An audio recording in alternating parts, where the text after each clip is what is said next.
Hey everybody, CVH here, and in today's video, we're going to attempt the impossible. Ramp Scout. Can it be budgetified, and if so, what on earth would it look like?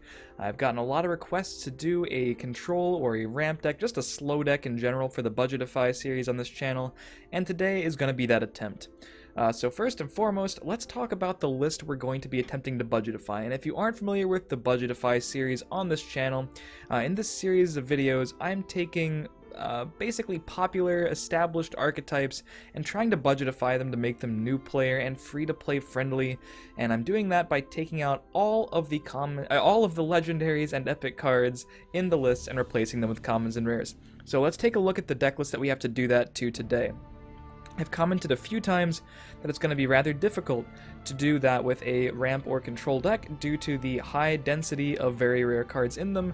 And as we can see here, this is a Ramp Scout deck by Nikika HS, otherwise known as Pleb HS. In game you might have played against him. Chances are he was playing Ramp Scout. But yeah, as you can see, there are a ton of epics and legendaries. Now, the basic idea of Ramp Scout is that you're going to be taking the game very slow, playing very defensive cards early in the game, and using cards like Treeminder that ramp up your max magicka quickly, so you can play your very late game value options and threatening creatures earlier than your opponent might be able to deal with them, and you close out the game like that. But primarily, you are playing the more control-oriented role in these matchups. As you can see on the right-hand side of the screen, I've already started the deck construction somewhat by leaving in the cards that are commons and rares that we can keep, and it's not a lot, but you may notice that we also have one copy of Preserve of the Root and one copy of Thorn Histmage in the deck, even though they're epics. The reason I'm including these is because they're not really epics in the traditional sense of it's going to be hard for you to make them. It's not going to be a thing you really have to soul summon, because you do get one copy of each of these in the Black Marsh Smuggler's deck, I want to say it is, something you get fairly early through playing through the story mode. So I'm including one copy of each of these because basically we're going to need all the help we can get, and seeing as how you won't have to actually spend, money, gold, soul gems, whatever on these cards, they basically function in this way as commons and rares, as they're cards you should have a really easy time getting. So basically, besides that, what we're going to be trying to do is supplement the late game, give ourselves an ample win condition. And one of the other things you might notice in Nikika's list on the left is there's a lot of cards from the recent Fall of the Dark Brotherhood expansion. I've talked about this expansion a lot on the channel, and let me just say here, especially if you're looking to play a deck like this and you are on a budget, but you might have the money or the gold saved somehow for the Fall of the Dark Brotherhood expansion, I really recommend you getting it, because a lot of the commons and rares, and even the Eclipse Baroness, which is an epic in the list, these just really flesh out the Ramp Scout deck. And while a lot of them, like Sanctuary Pet and Dark Guardian, look like they're commons or rares because they're in the Dark Brotherhood expansion only, you can't actually soul summon them unless you have the expansion bought in gold or money. So at the very least, find like the maps they come from inside the expansion, try to get your hands on those. They really would help out. But we're gonna be going solo without any of the Dark Brotherhood cards. We're just gonna have to do this ourselves. So let's see how we replace some of the cards. So for starters, let's get some of the really tough stuff out of the way, and I'm talking about the late game. As you can see from Nikika's list, we can't use Night Shadow, Nahagleave, Eclipse Baroness, Blood Magic Lord, or Red Brahmin. And the one odd thing about his list is that it doesn't include Odahviing, but Odahviing also a pretty normal inclusion in these decks. Also something we can't play. So what I've sort of come up with is the budget-friendly late-game package, as I guess we can call it. It's going to simply be 3 copies of 3 different cards that are commons and rare that we can actually play for these late-game drops, and options are incredibly limited, as it would turn out a lot of, more expensive cards as far as magicka cost. They also scale upwards in terms of actual, soul gem cost. So we're going to have to go for 3 copies of Mountain Tyrant. This mostly supplements the Night Shadow Nahagleave because it's functioning as a guard, and guards and drain both save you against those aggressive decks when you're trying to stabilize late. Also Histgrove is a very late game oriented card, and that is basically the win condition of a lot of these decks, is when Histgrove procs. If you guys don't know what Histgrove does, it is right... God, where is Histgrove? I passed it, there we go. Once you have 15 or more max magic at the start of your turn, sacrifices summon an 8/8 Swamp Leviathan in each lane. So yeah, we can't use that, so the other part of the late game package we're going to be going for is actual Swamp Leviathans. 3 copies of those. We're just going to have to play them raw, folks. If you're not into playing raw Swamp Leviathans, get out now, because that's the direction this deck is taking in the late game. And the last thing we can really play in the late game, this is actually a card that has seen a fair amount of play in Ramp Scout decks, to be fair. Chorus Reaper. Just, you know, another late game, I wouldn't really say bomb, because as far as other late game creatures, the stats aren't quite as high as you'd expect, but they are pretty reasonable, and this card does have a pretty tremendous effect against a lot of aggressive strategies, so that's really going to help out our late game there. So now we move on to some of the earlier things that we're missing, and since we don't have Shadowfen Priest, that's one of the big ones, so we are going to have to supplement that, and I think we do want a Silence in the deck. Silence is just very valuable for a deck that aims to control the board, get rid of problematic effects, get rid of cards that have been buffed by items, cards like Gardener of Swords, anything in the shadow lane that you can then trade into once it removes cover.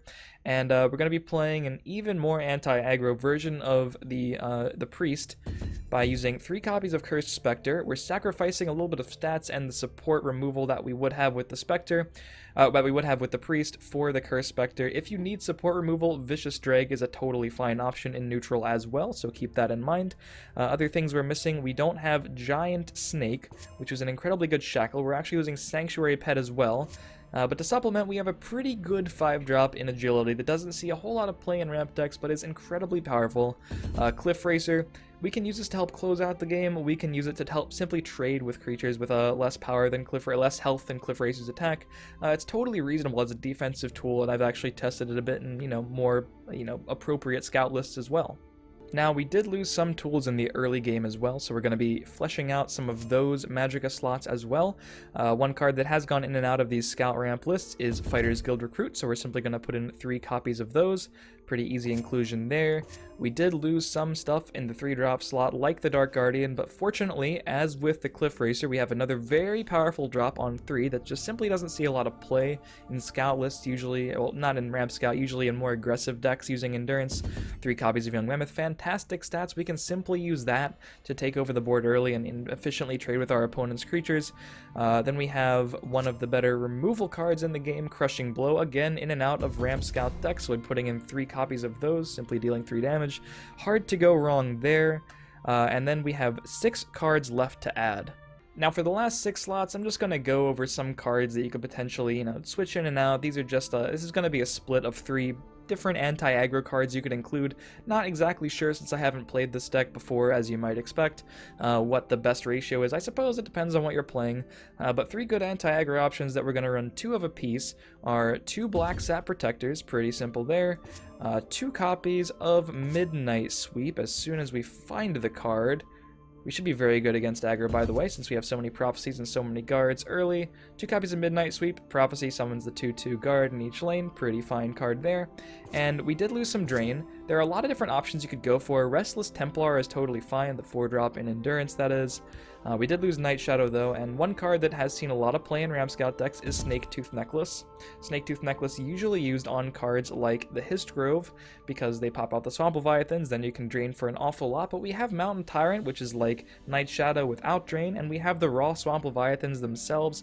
These creatures actually have very high attack value, so as early as you can get a Swamp Leviathan online, you can start really draining. Once you can attack with the Swamp Leviathan, it shouldn't take too long in this deck, and Snake Tooth Necklace is really good at stabilizing against those aggro decks for that reason.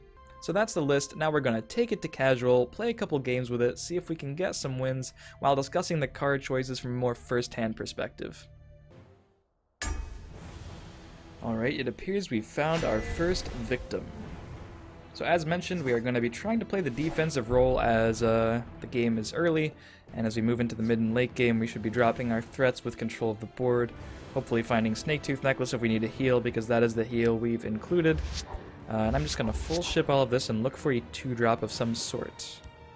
Shadow Shift is a cheap card, but very useful when we have stuff on the board, especially our lethals. So yeah, let's just pass here. This looks like a pretty decent hand, all things considered. Got the Fighters Guild on 2, Mammoth on 3, Cursed Spectre if we need a Silence, which we very well might against Archer.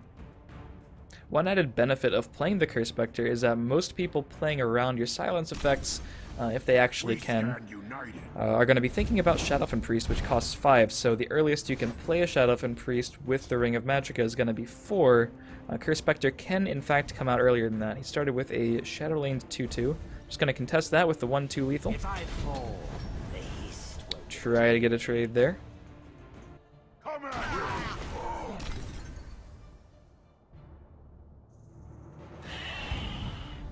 Giant back, interesting.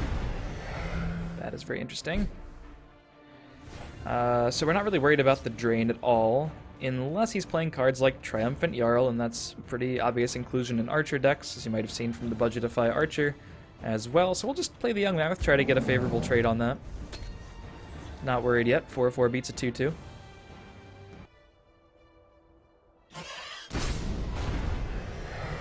The bat goes face. Oh, so this looks like a very aggressive Archer, like hyper aggressive with the clan captains, Fire Imp, so we should be good to go. I think this play is incredibly strong. The Curse Spectre can silence the 1-2 Fighters Guild, leaving it basically useless on the board. We can play the Spectre in the right to try to take a favorable on the Imp the next turn, attack over the Giant Bat. And again, the question might arise, well, playing these in casual, you're not really playing against, well-made decks. But if you're really in the place where you need to budgetify a deck like this and you really want to play Scout, it could be perfect for farming Soul Gems in casual, getting practice in, completing quests on the ladder. I've had many people tell me with the recent Budget-ify decks that they've gotten to rank 5, rank 1 Legend with these different lists and slightly updated versions. I don't expect that many of you will be playing the exact list in these videos. This is a baseline, and I definitely encourage you to add upon it with the legendaries, epics you may have been able to pull. So there's that to consider, but as it stands, we have 2 very favorable trades. Not a whole lot of fantastic plays from hand. We could just set up the Preserve of the Root and wait for it to get the guard in a couple turns. I think that's pretty reasonable.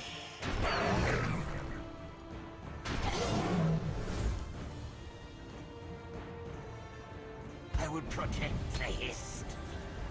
With the lack of the 2 copies of Thorn Hist Mage and the lack of the Hist Groves, while we do play Hist Speaker in this list because Nikiko is playing it in his list, it's not in every single Ramp Scout deck, but besides that, we do have a lack of Magicka ramp in general, but we also have a lack of things to ramp into. This curve stops at 7, and most Ramp Scout decks are going to play a few 9-drops in addition to the 7-drops.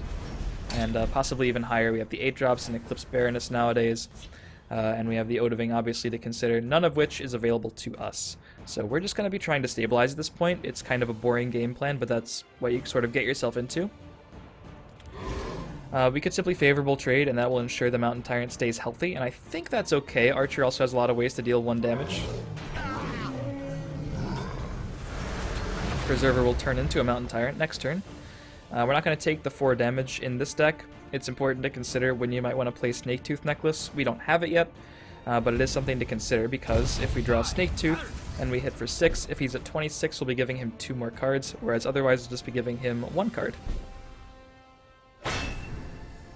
And we do have Snaketooth Necklace now, so that option is available. Fortunately, we also have a better way to drain, I think, which is going to be Curse Spectering down the Triumphant Jarl and simply Snaketooth Necklacing over top of it with our 6/6. I think that sounds good to me. Let's play the Spectre over here.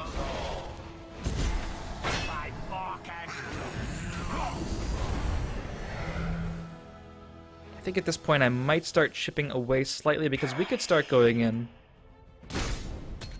just a couple turns. We do have added reach in this deck, and by reach I mean damage from hand that your opponent can't really always know to play around in the Cliff Racers. That's not something that you see in a lot of Ramp Scout decks, so that is an advantage.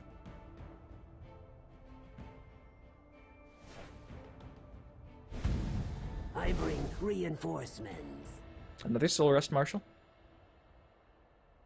I think we can handle this.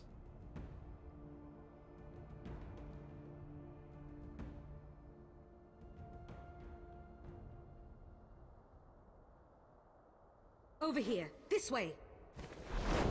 I wasn't expecting Hidden Trail. This deck sort of transitioned into a weird mid-rangey deck after a while.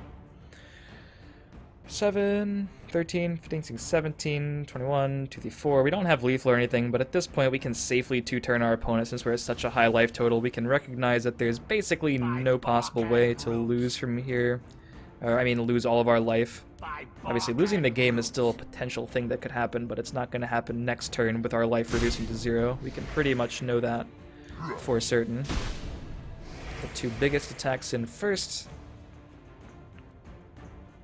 Plays Fighters Guild in either lane, we can easily trade with a Cursed Spectre and not really care too much about that.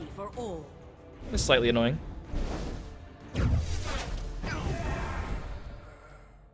The ward is slightly annoying too. Nothing too bad though. Depending on how defensive we want to be, we could even move our guard over. But it is one of our best attackers, so I think it's fine. Let's play Cliff Racer and go face.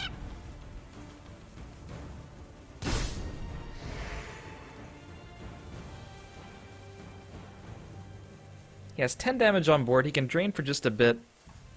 I'm actually going to do the opposite. And I'm going to move this guard over to the left. And sort of set up a chump block with this Fighter's Guild. Just using the Fighter's Guild to try to eat 5 damage there. Hoping charge guys don't come after me from hand. That is one of the more annoying cards in this situation, if we're trying to two-turn him. We could have waited. We could have waited longer if we really wanted to. We had the Crushing Blow, but no efficient answer for the 5/4. Murkwater Witch, obviously a totally fine option as well. You could play that over the Fighter's Guild in this deck. You could also include Finish Off if you wanted more removal. You know, Crushing Blow and Fighter's Guild maybe for Finish Off and Murkwater Witch. A lot of different things you can do with the commons and rares available in the early game. It's the late game that becomes the problem. Yeah, I don't know. Attacking with the thing with Drain before plundering seems a little suspicious to me. See what happens. Another plunder, wow. If I fall, the Hist will reclaim me.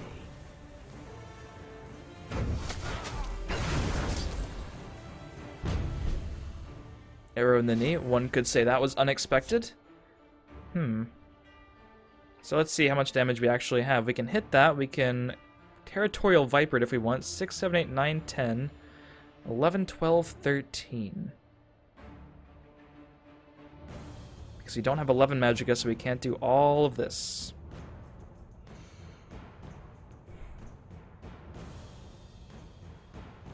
A bit unfortunate.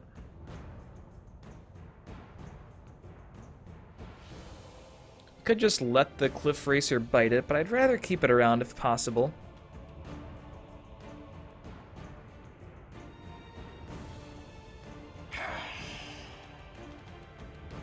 Definitely going to be doing this, unfortunately, with the ward. That is a detriment to our lethal.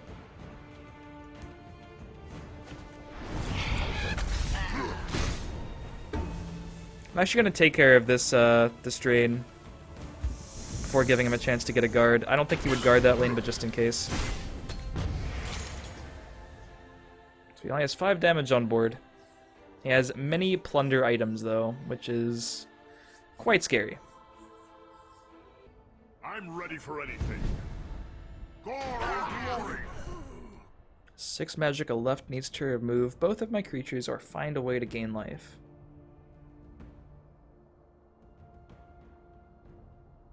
I'll lead my family to glory. Charge on the Astrid. I expected nothing more.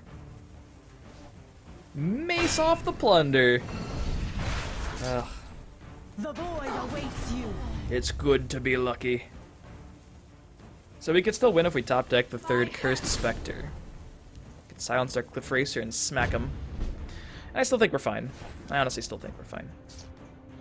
It's unclear whether or not I have to deal with that. I guess I'll kill it. I'm not overly convinced it's necessary. He does have more items. Then I think I'll just Shadow Lane these, so I can't attack them. Hopefully this is enough. The Spell Sword alone obviously isn't enough unless we get another Crushing Blow, but the rest, one of these, hopefully will stick. Combined with the Breakthrough, maybe it'll be enough if he played a guard there. We also have Chorus Reaper. just in case that happens. Khajiit will find a way in. Don't get charged.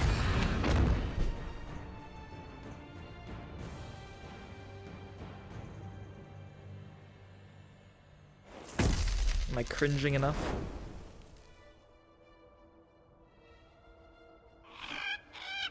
Don't get drain. Guard is basically drain. It does block 4 of my damage. Do not stand in this one's way.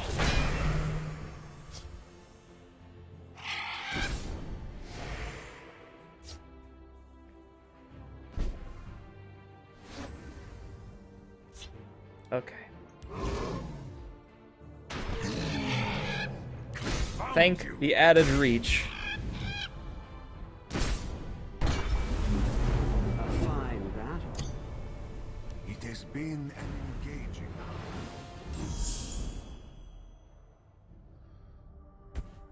That was almost a tilter. Alright, let's see what our next victim is playing. Hopefully not a Mundastone. Have a spell sword. Now, most spell sword decks in ranked currently are of the control variety, but it's impossible to tell what's going on here. One of the strongest starts we could do with this deck is ring into his speaker into Young Mammoth on turn 2 for free. It is a pretty aggressive start, though. I do kind of like it. I do kind of like it, though. We'll force him to deal with our board. He might not know whether or not we're aggressive or defensive. I draw power from these trees. Now, you could answer this with the Windkeep Spellsword. That is one of the downsides to this. We will have the Mammoth to contest, fortunately, but this would answer the ward better. All can be More had expendable. for the right price. Do we have a guard? We do not have a guard. We get Thieves Guild and draw exactly Fighters Guild Recruit, which we could then ring into, but that's a little bit much to expect. So I'm just going to play Young Mammoth over here. And pass turn. Again, the attacking, we have to take into account not wanting to give our opponent runes, not just now, but in the future, with Breakthrough, with Drain, all that good stuff. This is especially important when you are playing the Night Shadows in your deck because they have Breakthrough and Drain. So that is one card to definitely keep in mind. Same with Pillaging Tribune, we discussed this a lot for Control Mage, other control decks. Unless you have a dedicated reason like denying a Royal Sage or a Jarl or Golden Saint or something, and you really think you can, sometimes it's best to not get those cheap attacks in early because you might, in fact, get punished. Also, speaking of getting punished, we're actually going to draw the Fighters Guild. That's pretty funny. We could try to use it to trade with the Deadly Draugr here. Could just use his speaker for that as well. Let's cycle a Thieves Guild Recruit and see what happens. Chorus Reaper reduced. Seems good, guys. If this card actually cost 5, it'd be a lot more text, I'll tell you that. I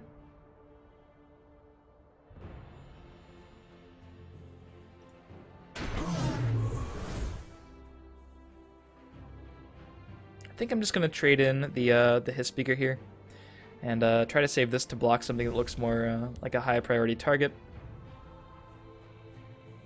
I'll split the lanes in case of removal in the future. I think that's fine. What have we here? Alright. Dry-skinned fool. I want to keep the 4-2 around, it trades better.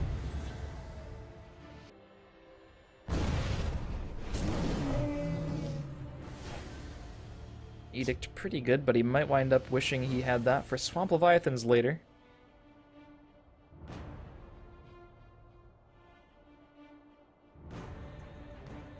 Could make the case to even use the ring and play 2 things here that are slightly larger. I think we'll just do this. Guarding in the Shadow Lane is a lot more relevant, since we can't actually dictate the trades there.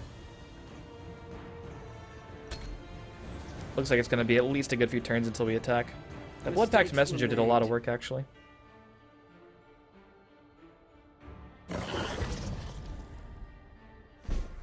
It's actually a very powerful card in certain situations. Not this situation, because we have the Territorial Viper, but in certain situations, a very powerful card.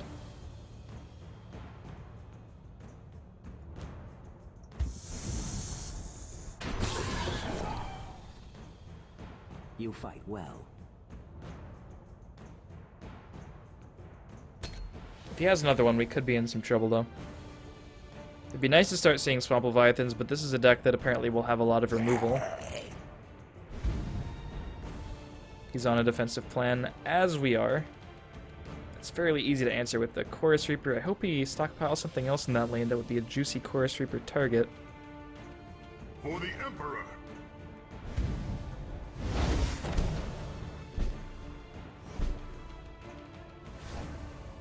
It's not the juiciest of targets, but I will do it. It does help me trade. You're just trying to inch ahead. Chaos take you. My scales moving shadow. I think at this point, I still can't justify getting him down to 26. It's going to be a couple turns. We did draw Mountain Tyrant, which is another one of our threats. We have 3 Tyrants and 3 Swamp Leviathans, notably. Another Edict. Alright, well, he's using those pretty aggressively. Did you hear that? And he's playing Marked Men, which I did not expect, period. And he's also playing the defenses, which doesn't make a whole lot of sense right now. Seems like just giving me cards. I don't know what that was quite about, but I'm also not angry about it. My scales Simply use the health of my Thieves Guild to take care of that. And I think we just play the Tyrant now.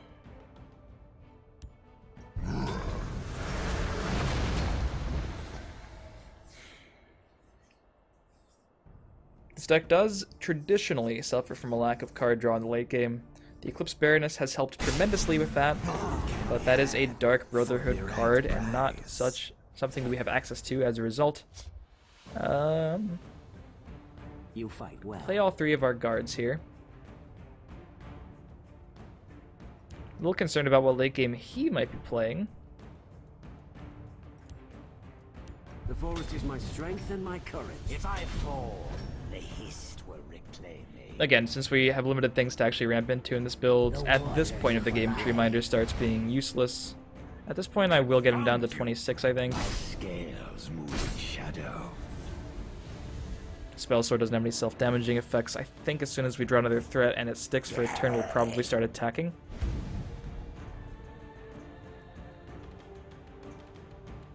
Either of these should favorably trade with the Blood Pact Messenger.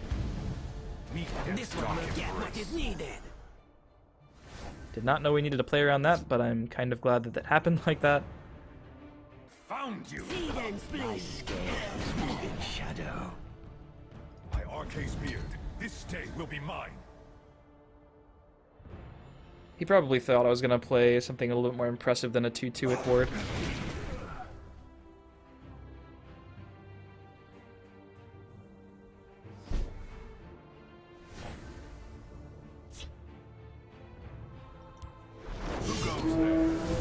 I live to serve. He might be on something of a budget deck too.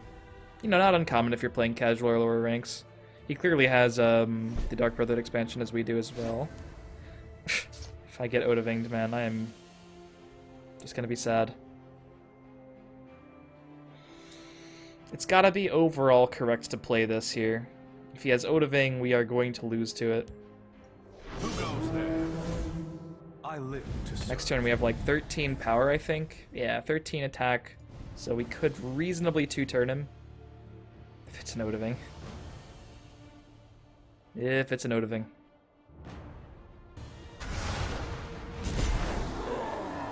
Manticore is good.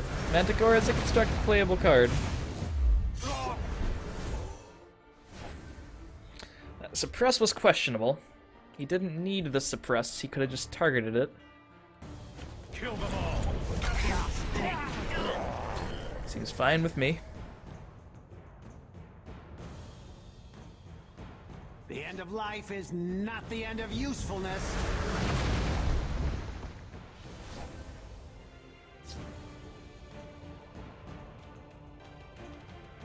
Gravesinger's not a card we can answer now. Curse Spectre would be very good here. Kill them all.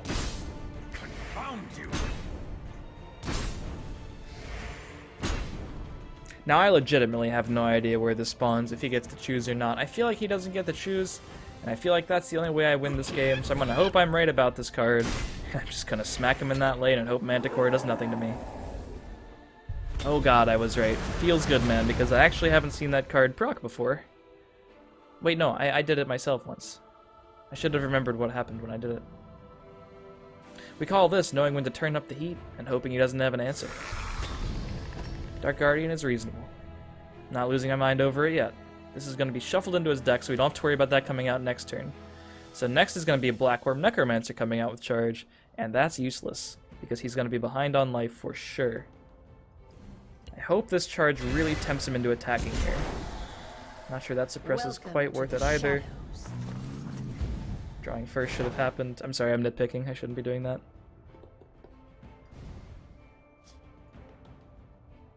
Discarding Hive Defender and Kvatch. Discarding 2 guards when you're getting beat down implies that he got something really good.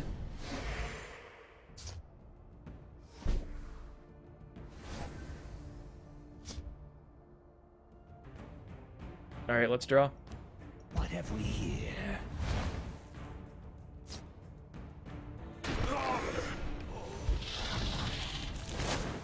Kill them all.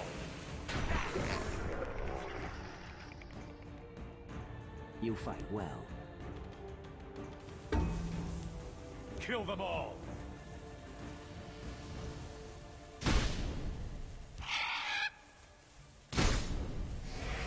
I think we can just play this. He's obviously getting getting back Blackworm Necromancer.